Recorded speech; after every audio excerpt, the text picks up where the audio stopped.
Welcome to the League of Legends Champion Spotlight, featuring Rammus, the Armadillo.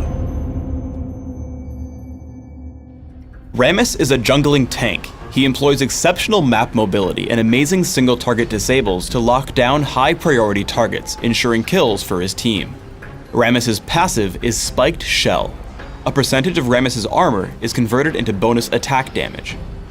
Powerball causes Rammus to roll into a ball, continuously gaining bonus movement speed over a short time, but disabling his ability to land basic attacks. If Rammus collides with an enemy during Powerball, the effect ends, damaging and slowing surrounding enemies for a short time.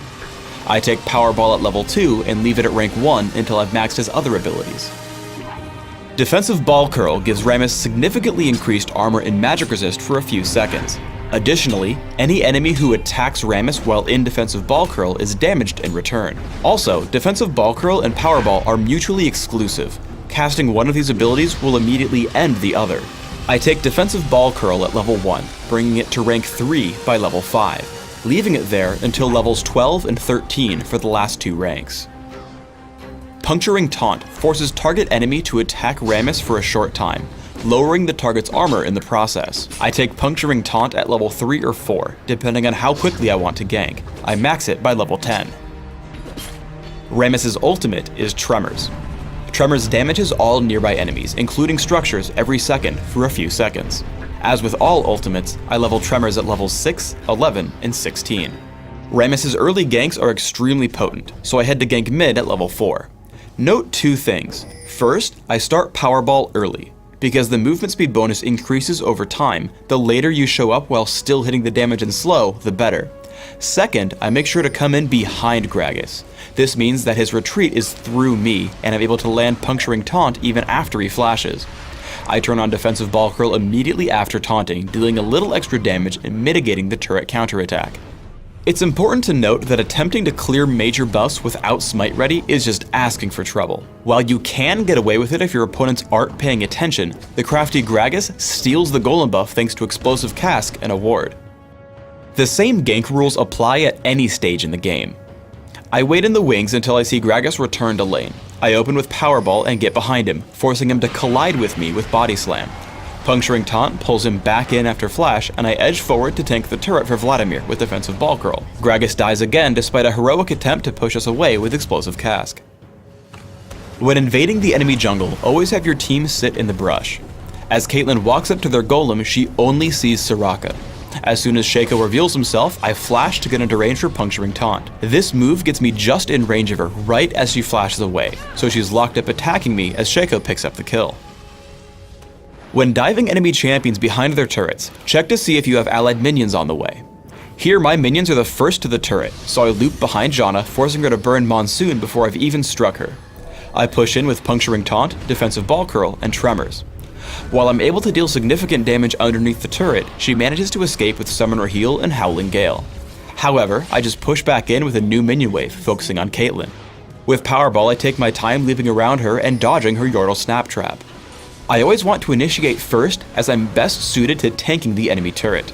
With Puncturing Taunt and Defensive Ball Curl, we take down Caitlyn, and I lead the way onto Gragas and Janna, picking up another kill on the ladder. I attempt to disrupt Gragas and Udyr with Powerball, actually helping my team slay Gragas with a Puncturing Taunt as Udyr runs away.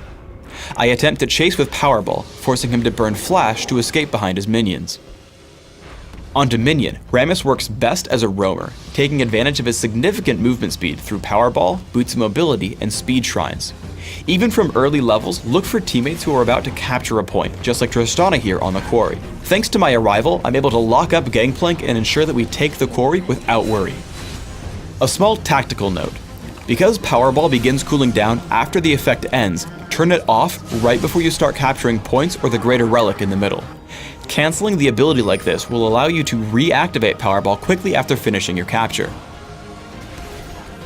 By investing heavily in movement speed through runes, masteries, and items like Shirelia's Reverie, Rammus can enable captures through picking off retreating enemies. After locking up Garen with Puncturing Taunt and then landing Powerball once he starts retreating, I lead my team in on Gangplank. While he has a small lead on us, I activate Shirelia's Reverie and tag the Speed Shrine. With the extra movement speed, I quickly grab Gangplank with another Puncturing Taunt, hitting Powerball immediately after the effect ends to prevent his escape. For runes, I take armor penetration marks, flat armor seals, magic resist per level glyphs, and either gold over time quintessences on Classic or movement speed quintessences on Dominion. These runes give me great early game damage for jungling or early combat, while also setting me up to tank late game and cover the stats I need most. My masteries are 0-21-9, taking increased movement speed and neutral buff duration in utility, and taking pretty much every durability increasing mastery I can in defense. I also grab bladed armor in Classic, which will damage enemy monsters who strike me, giving me faster jungle clears. I take Smite and Flash in Classic for fast jungle clearing and ganks, while Exhaust and Ghost allow me greater map mobility and teamfight control in Dominion. In Classic, I open with Cloth Armor and 5 health potions for quick jungling. I take Boots of Speed quickly to open up ganking opportunities, and then transition into late game by taking Philosopher's Stone and Heart of Gold for extra income. I take Aegis of the Legion to support my team and grab Ninja Tabby or Mercury Treads depending on what damage type I fear the most. From there, I upgrade to Shirelia's Reverie and continue along the tank path. Sunfire Cape, Frozen Mallet, Force of Nature, and Randuin's Omen are all excellent choices. Generally, err on the side of too much armor, as it will let you tank enemy turrets and give you bonus attack damage. In Dominion, I look for smaller key items, but in a totally different order. Opening up with Boots of Mobility lets you get to any capture points that need your help. Quickly grabbing Shirelia's Reverie will aid in this goal and help your team navigate the map as well. After, focus on pure tank items again, with items like Sunfire Cape, Force of Nature especially for the movement speed boost, Randuin's Omen, and Frozen Mallet. Thanks for tuning in to the Rammus Champion Spotlight. Please subscribe to the Riot Games YouTube channel above, and don't forget to thumbs us up just below the video.